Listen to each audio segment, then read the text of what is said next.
Hi guys, James at Rampant Lion Reviews again for you today with another beer review. For this one, we are going to stick to Sweden and we're going to return to a brewery that has now featured on the channel a good number of times before. I've had some really nice beers from these guys over the years, and I would say that this brewery are known mainly for their hazy New England IPAs, although I've had a good number of different styles from them as well. But the one that we're going to have a look at today is part of a group of styles that this brewery has been doing a few more of in recent times. So I have to say, I'm very curious to see how this one turns out. It seems like a little bit more of a kind of stripped back and straightforward beer, but hopefully it's another good one, and I hope that you guys enjoy my take on it as well. So yeah, for this review then, we are going to head up towards Gothenburg once again, Göteborg as you would say in Swedish, the Swedish craft beer capital up there on the west coast. Got to get that Gothenburg catchphrase in for the Gothenburg beers because it is just channel tradition these days. And for this review, we are going to return to Stigbergets Bryggeri once again. So this particular beer is simply called Ull.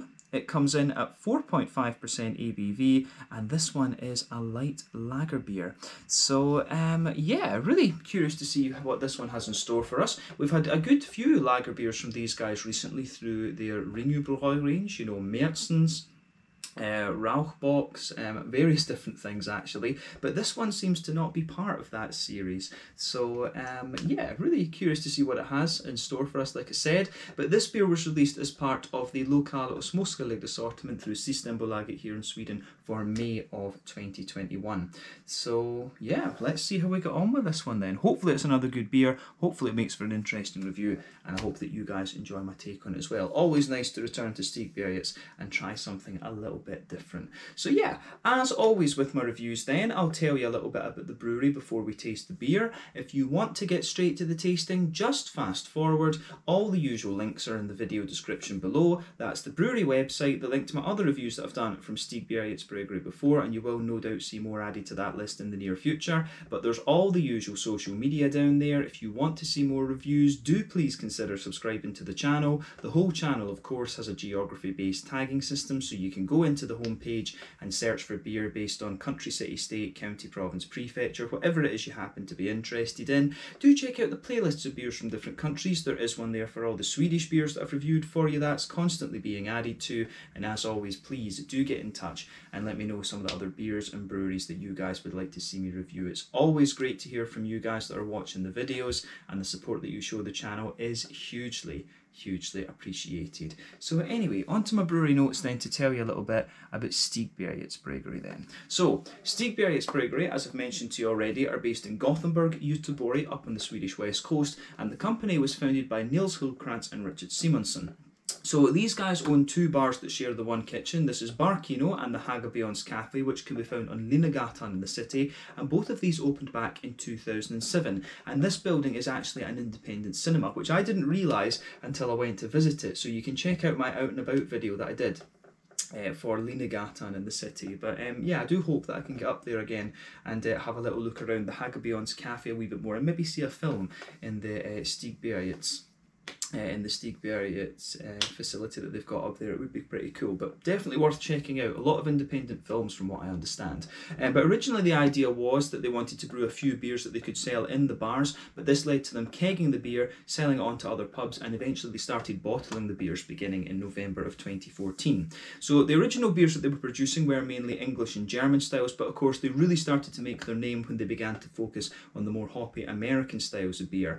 The original brewer was Ole Anderson, who is one of the co-owners of OO Brewing. He stayed with them until about April of 2017, at which point he was replaced for a short period by Barnaby Struve, who was one of the vice presidents at Three Floyds in Munster, Indiana, close to Chicago over in the States. But soon after Ole left, they moved to a new brewery at Partihalarna, where they were brewing 5,000 litres at a time, and they also began working on some sour beers when they moved in there as well. They started selling their beers in the 440ml cans as opposed to the 330ml bottles, and this has allowed them to export their beer a lot more over the last few years. But they've now got a brew team of Ollie Banks, who used to work for Beavertown in London, and Lucas Munraid, who used to work for All In Brewing, one of the numerous gypsy breweries operating in Gothenburg, and both of those guys are still with them today from what I understand. But in summer of 2020 they moved into a new brewery in Ringen, which is where they're going to stay for quite a while from what I understand. They're thinking about brewing some lambic beer there, which would be very interesting, and apparently this site has the possibility for swimming facilities and a bar, so we'll need to see how this develops over the next little while. Obviously a lot of plans have been put on hold because of the whole COVID-19 pandemic and things, but yeah, should hopefully be interesting. But in April of 2020, they also opened up their bar in Stockholm, which I'll need to check out at some point, and they also opened their own folköl shop in Gothenburg as well. For those of you watching outside of Sweden, folköl is stuff that is 3.5% and below. It is legal to sell that in supermarkets or through private enterprises for takeaway, if you like, essentially. But anything above 3.5% has to be sold in Systembolaget stores, which is the state-owned monopoly here in Sweden. But yeah, as of June 2021, when I'm filming this review for you, these guys have produced 125 different kinds of beer according to Untappd, and as I mentioned earlier, they are known mainly for their New England hazy IPAs. Probably the best known beers from these guys would be the Stigbergets Amazing Haze, the new and improved GBG Beer Week, and of course around that time Ole Anderson, he created the OO Narangi as well, which I would recommend that you try out. But yeah, that's all I can really tell you about Stigbergets Bryggeri for the moment. If you want to learn more about these guys, you can check out the brewery website, you can follow them on Facebook and Instagram to keep up to date with all the latest goings on, and you can of course check out the Rate Beer, Untappd and Beer Advocate pages to learn more about all the different beers that these guys have done. So yeah, that is it for your history section of the video just now. So it's about time, I think, that we get focusing on the beer itself. So as you can see, the artwork on this one is pretty stripped back compared to what we would normally see from Stigbergets, but yeah, it's pretty tasteful actually. I'm not sure if they are going to make this one like a regular beer or something like that. But yeah, it would. I don't know why they've decided to sell this one as well. When it's a light lager, I don't know why they've decided to sell it in 330 cans instead of 440s, because the Pilsner that they did was released in the 440 cans. But it was a very, very nice lager beer actually. I really, really enjoyed that one. But yeah, certainly nicely presented. This one quite stripped back, as I say, compared to what we've seen from Stigbergets before. But you can see at the bottom of the can here, that is the classic Stigbergets brewery symbol, if you like.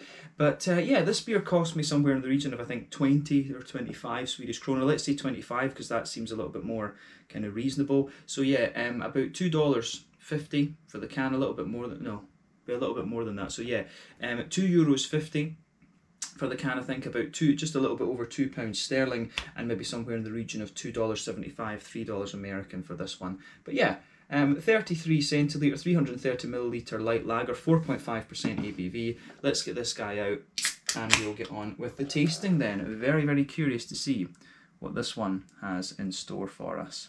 So yeah, let's go for it.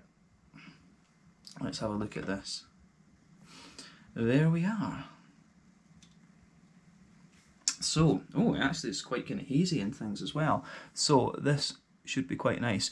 So, yeah, as you can see with this one then, I'll try and wipe away any condensation that we've got. So you can see this beer's poured with about 1.5 fingers of a frothy, I would say perfect white head. I'd say that's a lovely, nice bright head there. But yeah, 1 or 2 big bubbles sticking towards the side of the glass, a few little ones going up towards the bottom of the head there. But yeah, this one's got a lovely kind of natural haze to it, but I would definitely say it's quite a rich golden yellow colour, this one, which isn't out of the ordinary for a standard kind of lager beer. And as you can see, if I put my fingers behind the glass there, even if we take away any condensation and things like that, you can see that, yeah, it's it comes across really nicely actually. So yeah, lovely kind of rich golden yellow colour to this one, which I certainly like. So yeah, certainly looks the part of a nice kind of, pardon me, light lager actually. So yeah, looks good. So nothing surprising about this beer in terms of its colour when you consider what style it is. Yeah, light lager beer.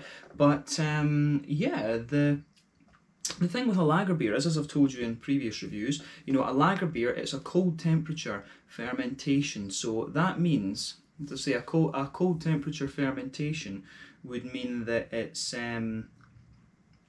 how do you say, cold temperature fermentation. Usually these, there's bottom fermenting yeast, brain's not working, so yeah, bottom fermenting yeast, the fermentation takes place between 8 to 12 degrees Celsius normally. And yeah, that's the opposite of ale, of course. Ale is top fermenting yeast, and the fermentations take place between 15 and 18 degrees normally. So yeah, that's your basic definition of a lager. That's where I was going with that brain fart there. But yeah, as I say, in terms of a lager beer, there's nothing particularly surprising about this one. It is obviously a Helles lager beer, a light lager beer, as it tells you on the can with the words loose lager. But yeah, it looks very, very nice, I have to say. So yeah, nothing particularly surprising about this beer in terms of its appearance when you consider what style it is. But let's take a closer look at the aroma then and just see how we get on. So yeah, let's go for it. Why not? Yeah, now it smells like one of these kind of premium lagers, as we would call it. It's got a little bit of that kind of macro beer type vibe to it, this one. What does it say on the ingredients? So it says it contains, yeah, it's just, well, it is obviously, it says like, you know, water, yeah, water, corn malt, yeast and hops. So yeah, it is, you know, it is an all grain beer, this one. But as we say, it does have a little bit of that sort of macro brewed kind of lager to it. You know, if you think of like a Beck's or something like this, it's got a little bit of that kind of vibe to it, this one, which I think is the intention. But like I say, if you want something that's a little bit more kind of purist, sort of crafty, if you like, go for the Ringu Bohoi range. But the Pilsner that we had that wasn't a member of that range before was also very nice. But yeah, straight away with this beer, you can smell that it's one of these kind of premium, lighter lager beers, actually. So straight away with this one, you can smell a nice little bit of a kind of crisp backbone to it. You get a little bit of that kind of crisp white bready note in this one. So there's definitely a wee bit of that coming out of this beer. But yeah, I think it goes together. I think it goes together very, very nicely. So yeah, I think that's probably the place to start would be. There's a wee bit of a bread crusty backbone to it. There's some softer white bready notes in there, but at the same time you can definitely smell a bit of Pilsner malt in this one. Pilsner malt, as I've told you before, is a little bit annoying to describe because it kind of gives the beer more of a vibe rather than anything else. So you can smell that nice kind of crisp Pilsner malty quality coming out of this one. You can feel this. You can smell the sort of dryness in the middle of the nose that gives the beer, but there's a wee bit of a kind of sweet sort of McVitie's digestive biscuity sort of thing going on with this one. So definitely getting a good little bit of that out of this beer. So yeah, I do like how that goes together. As I say, McVitie's digestive biscuity notes in there. It has got a wee bit of that. There's a teeny little bit of like a sweet honey caramelly sort of thing in there, but not too much. As I say, it's more of a McVitie's digestive biscuity sort of thing, and a kind of white bready element to it as well. So I do like how that side of things goes together with this one. So yeah, the aroma that comes out of this beer works out very, very nicely. So yeah, the malty side of this beer is kind of what you would expect, as I say, for a sort of premium lager beer, if that makes sense. There's not too much else to report on it than that. White bread, a little bit of bread crust, a wee bit of a biscuity and kind of grainy sort of thing, and a wee bit of a Pilsner malty dryness. I think that describes this this beer quite well, actually. So yeah, I think that sums up the malt base. On the hoppy side of things, you do get a little bit of earthiness out of this one. There is a wee bit of that in here. So there's, in terms of the green side of things as well, there's maybe a little bit of a hoppy quality. You've got a nice little bit of floral aromaticity in there as well. So yeah, a little bit of earthiness, a wee touch of herbal quality, and a bit of a kind of floral aromatic type thing out of this one.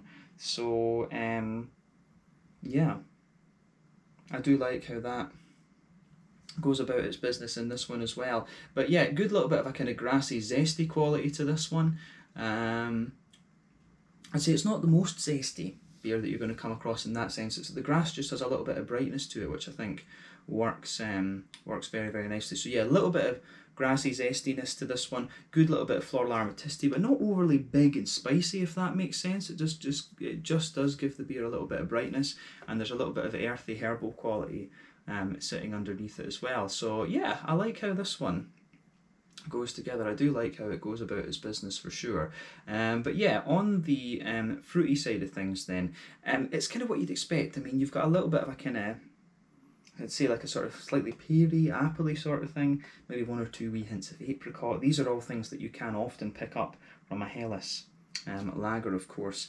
But yeah, it's doing nothing. It's not doing anything out of the ordinary, this beer, when you consider what style it is. So yeah, it has everything that you would expect, and it's got a wee bit of that almost macro brewed type aroma to it, which is interesting for sure. Definitely going to be interesting to see what this one is like. But as I always say, take a bit of time to ponder over the aroma of the beer before you get stuck into it, but I think it is about time that we had a go at this one. So yeah, this one is the Ull, a light lager beer, 4.5% ABV from Stigbergets Bryggeri in Gothenburg, Göteborg, up on the Swedish west coast. Let's get stuck into this one. Slange, skål, cheers.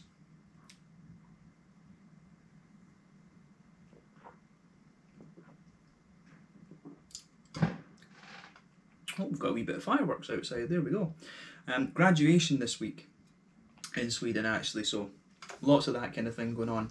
But yeah, it is kind of what you would expect this one. It's a fairly straight shooting beer, this one, kind of no frills and things, but it works nicely. So thumbs up to Stigbergets once again. As I say, not the craziest and most exciting beer that you're going to come across, but yeah, it does the job. It's a nice easy drinker. What more can you ask for from a light lager?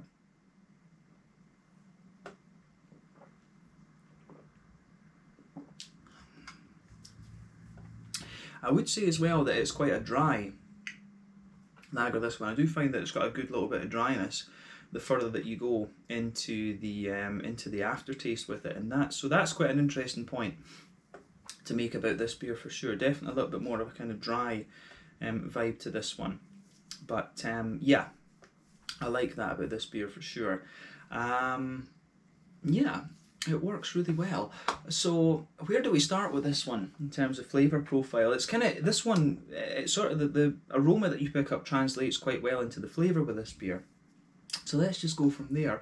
So straight away with this beer, you can feel a nice little bit of that kind of bread crusty base. So it's got a wee bit of a kind of bread crusty graininess to it, and you've also got a wee bit of that kind of drier, kind of pilsnery malt coming out of this one. You can feel that forming the backbone of this beer quite nicely. Like I say, it is quite a dry lager beer, this one.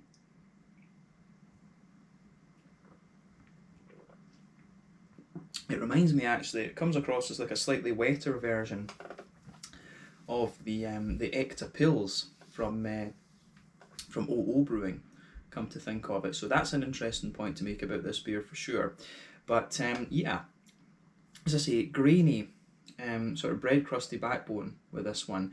And that middle third of your palate, as I say, that blankets it. So on the front half of that middle third of your palate, you get a bit of a softer kind of white bready note there. And that does to a degree spread towards the back half of that middle third of your palate. But on that back half of the middle third of your palate, you do get a little bit of a more kind of pilsner malty dryness out of this one. So I do like how this one goes together, actually. I do like how it goes about its business in that sense. And you'll also notice that on top of that kind of white bready note, you start to get a bit of sweetness emerging from this one.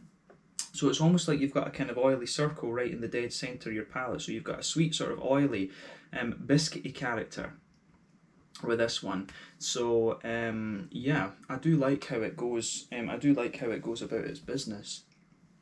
So yeah, it's a bit of a kind of, yeah, as I say, a bit of an oily McVitie's digestive sort of thing with this one, and it gets a little bit more kind of, as you say, biscuity and grainy, the further out towards the edge of your palate that you go. So I certainly like how this one goes about its business for sure.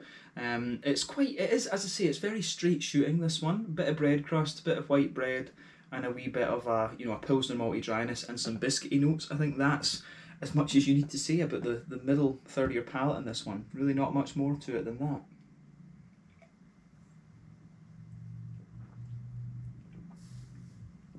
It's very easy to drink.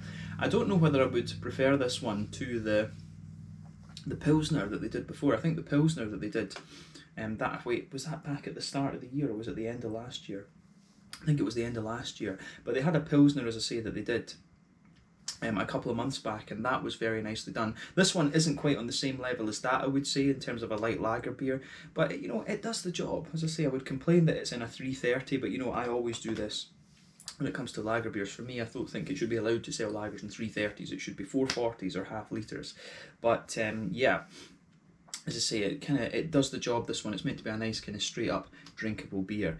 But yeah, as I say, I think that covers the middle third of your palate. So border region between middle third and back third of your palate, you get a little bit of a kind of bready build up once again.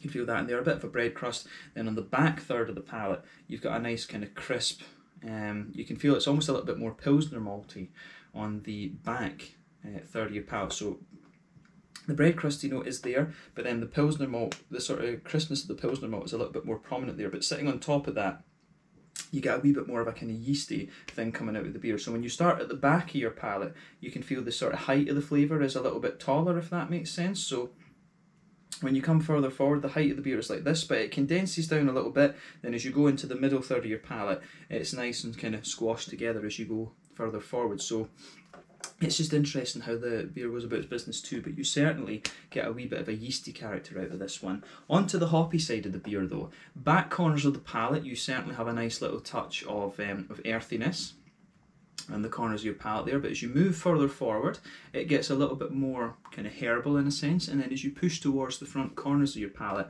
it's got a nice big floral aromatic quality to it. I wouldn't say it's spicy.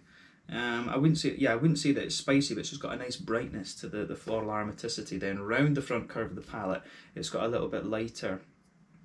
It's a little bit lighter and a bit more kind of grassy in a sense. So I do like how that side of the beer goes about its business as well. So yeah, that's an interesting point to make about this one for sure. But yeah, it's, as I say, the green component to this one is very nice. It's got a bit of a brighter kind of zesty grassy sort of thing and some good floral aromaticity coming out of it too. But yeah, it goes together. It goes together very, very nicely on that side too. You know, you want a little bit of a hoppy bitterness to these beers to make them more drinkable, and I think the dryness of the Pilsner malt and the sort of bitterness you get out of the hops in this one kind of works for it. You know, it gives you that little element of drinkability. But other than that, I think that sums up the kind of green component of this beer quite nicely. It's not overly bitter either. But yeah, on the front half of that front third of your tongue, you can feel the base of the beer. There's a nice kind of smooth, as I say, there's a bit of a smooth kind of white bready thing forming the backbone of the beer. On the border region between front third and middle third of your palate, you've got a wee bit of how do you say? You do have an element of you know, you get a little bit of that kind of bready, build-uppy sort of thing, and a bit of bread crust in there. And sitting on top of that, you get that nice oily bubble where the juicy fruity esters roll their way out of the beer. Again, this one, it's got a wee bit of apricot on the back half of the front third of your palate, but as you move further forward, it's got a wee bit of a kind of a peary, appley sort of thing coming out of it. So yeah, wee bit of a peary, appley quality coming out of this beer, which I think is very, very nice. So yeah, it goes together. It goes together quite well, this beer, I have to say. There's some really interesting kind of characteristics to it.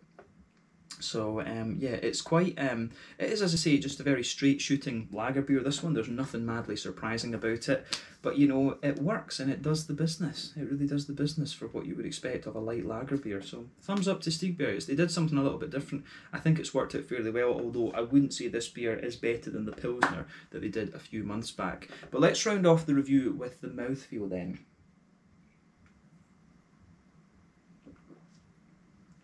So I would say, in terms of mouthfeel, this beer is definitely, it's definitely light-bodied. Carbonation has a bit of crispness to it. It's got a bit of a wetness to it, this beer though, and a wee bit of slickness, I would say that. But other than that, I think, yeah, light-bodied, just easy drinking lager beer, this one. In terms of hoppy bitterness and things, I think this one is probably about 25 IBUs. It does get a little bit bitter the further you go into the aftertaste. The malt base, as we said, has a little bit of graininess and dryness to it, but a wee bit of sweetness later on. And there is just a little bit of a kind of, you know, sort of light fruitiness to this one. It's kind of typical, as I say, of what you'd expect of lager beers. In terms of hops, I think it's maybe something like, you know, Pearl or Hercules, one of these slightly stronger German hops that's in this one. Just the way it starts to progress into the aftertaste, it feels like it's a slightly higher alpha acid than, you know, a regular Hallertau or Tettnanger or something like this. But overall, it's an interesting beer, this one. Have a go at it for yourselves and see what you think. Not the craziest beer you're going to find from Stigbergets, right enough, but I have been enjoying the lager beers that they've been putting out there recently, but I don't think this one is quite as good as the Pilsner that they had before. I don't know if you can still get that Pilsner right enough, but I did think that Pilsner they put out was very nicely executed. So yeah, definitely have a go at this one for yourself and see what you think. Something a wee bit different from Stigbergets, of course, and I love that, trying different beer styles from breweries that you know quite well. But I think we can round off this review there. Once again, thank you for watching my beer reviews. Until the next time, please like, subscribe, share, all the usual YouTube stuff. Let me know your own thoughts on this beer in the comment section below. Let me know what your favourite beers are from Stigbergets Bryggeri. We will no doubt return to these guys at some point in the near future, but in the meantime, thanks again for watching. Check out my social media and I'll check out you guys again. You guys can check out some other videos very soon. We'll soon return to Stigbergets Bryggeri, I'm sure. Sorry, a few brain farts in this video. Always happens on the Friday night when the brain's a bit tired, but yeah, that's just kind of how it goes. But thank you again for watching. Check out my social media and I'll see you guys soon. The Ull 4.5% light lager beer from Stigbergets Bryggeri in Gothenburg here in Sweden. Slange, skull, cheers, and see you guys on the next review.